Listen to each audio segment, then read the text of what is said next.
What's up, guys? Welcome back to another Destiny 2 Forsaken video. In this video, we'll be going over Forsaken's roadmap and stuff that's going to be coming in the future. So the whole goal of Destiny 2 Year 2 is for people to always have something to do, whether it's daily, weekly, or monthly. There's always going to be some sort of content drop. There's going to be no drought in what we're going to be experiencing in the game, which is going to be awesome.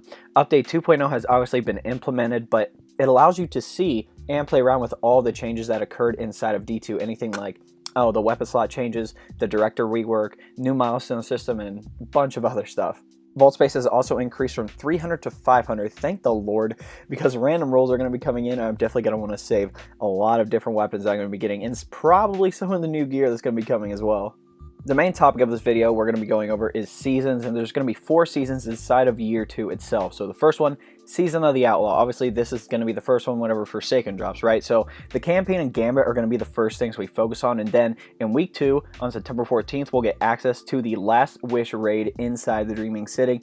With there being collections for all of your collected items throughout your Destiny 2 experience, there will be in-game lore for us to chase and discover, which will reveal items and story that we can read inside the game. Like, we don't actually have to go to like Bungie.net to read the lore or anything like that. It's actually going to be inside the game, which is going to be pretty awesome. All the vendors will be receiving bounties. The example we saw in the this trailer, like they did a ViDoc or whatever, our new fallen friend Spider, essentially he has bounties out for high value targets all around the system, and it seems that they differ in difficulty. Obviously the top row right there being kind of like easy targets, and then the bottom row they have the white spider sigil, red, and then there's the one on the far right which is orange, which I'm assuming is like some sort of 600 power guy we're gonna have to chase down, which is gonna be awesome. Plus they have bounties specific to the Tangled Shore. Every destination will have their own type of bounty, so there's gonna be bounties for EDZ, Titan, stuff like that. Obviously we're gonna have the Vanguard and the Crucible bounty still, but now it seems that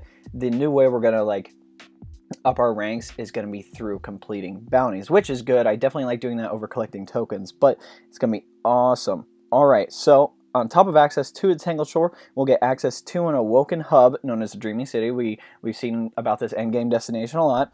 Obviously, there's going to be plenty of secrets and lore, plus the area evolves over time with new puzzles to solve each week, so every week there's going to be different stuff we can do inside of that.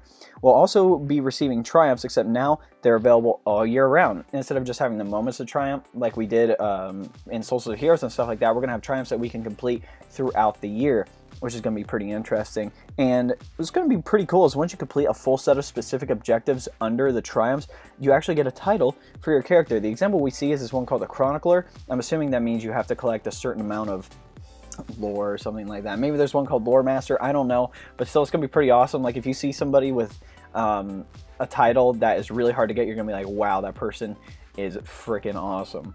On September 18th, Iron Banner will be returning with power level enabled, plus a new map called the Convergence. It kind of sounds like a Vex map, but I'm not 100% sure. On September 25th, we'll be getting a new Crucible mode called Breakthrough and some new PvP maps that are going to be added, which is going to be awesome. And I think the special event that they're going to be having is the Festival of the Lost. That is returning. It's the Halloween event. Some crazy stuff goes on during that event. Like I remember last year of Destiny 1, they had spooky trials where there was no radar and stuff like that, so it was freaking awesome. So that's all the stuff inside Season of the Outlaw. So in December 2018, we'll be receiving the Season of the Forge and the Black Armory DLC. Essentially in December, heavy machine guns will be making their debut inside of Destiny 2. Super excited. They're going to be a seasonal reward, so everybody can get them. You don't need to own the annual pass. And the Dawning will be back as the winter event again. Hopefully it's improved a lot more than Destiny 2 Year 1. But if you do own the annual pass, you'll get access to the Black Armory DLC. The story is based around this elite group / weapon foundry created, like they made some of the best weapons in Destiny's history, and we'll be getting access to those, like the best weapons ever forged in the game. There's going to be some interesting ones in there. I'm super excited for that.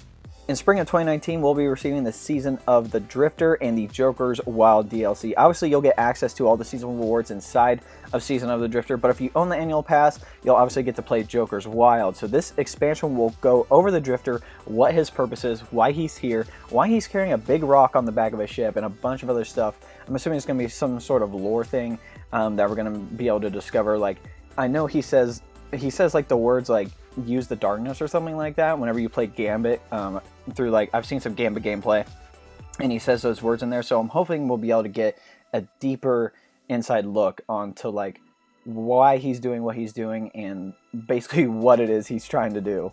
In summer 2019, we'll be getting the last season of Year 2. It is the season of the, well, we don't know. It's actually kind of like blanked out right here, but the DLC is called Penumbra, and that's all they're really giving us. They actually show a little bit of footage. Essentially, Bungie is keeping the info on this expansion on lockdown, but they said that we'll be able to uncover a lot of lore and information.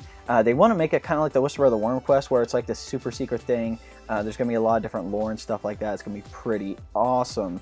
From the looks of it, like from what they've shown us, it has to deal with Emperor Callus and the Leviathan. So I'm hoping we're going to be able to dive deeper into what Callus's purpose is even more. He has a lot of stuff going on. Obviously, he's a huge part of like the Destiny backstory, if you didn't know it or not. Like, he's been doing stuff in the background trying to prepare for the darkness. Like, it's crazy. So I'm hoping to be able to see a lot more inside of that. Alright guys, that is it for the Forsaken roadmap. If you want to know how to support me, there'll be a link below. Say best way to support me, I'll take you to a 4-minute video. If you want to go check that out, that'd be awesome. But if you don't want to do that, you can always like this video, subscribe to the channel, share this video, turn that notification bell next to subscribe if you want to be notified when I drop some new content on the channel. And then comment y'all want to see below. Again, I'm making content for you. Whatever you want to see, try to get out there as quickly as possible. Also, we have the Discord link below. If you want to join the Discord, there's no requirements. We obviously have some text chats going about Destiny 2 Forsaken, stuff like that. And we also have some voice chats, so if you want to talk to me, that's going to be the best way to do that. Alright guys, hope you enjoyed this video. We'll catch you next time.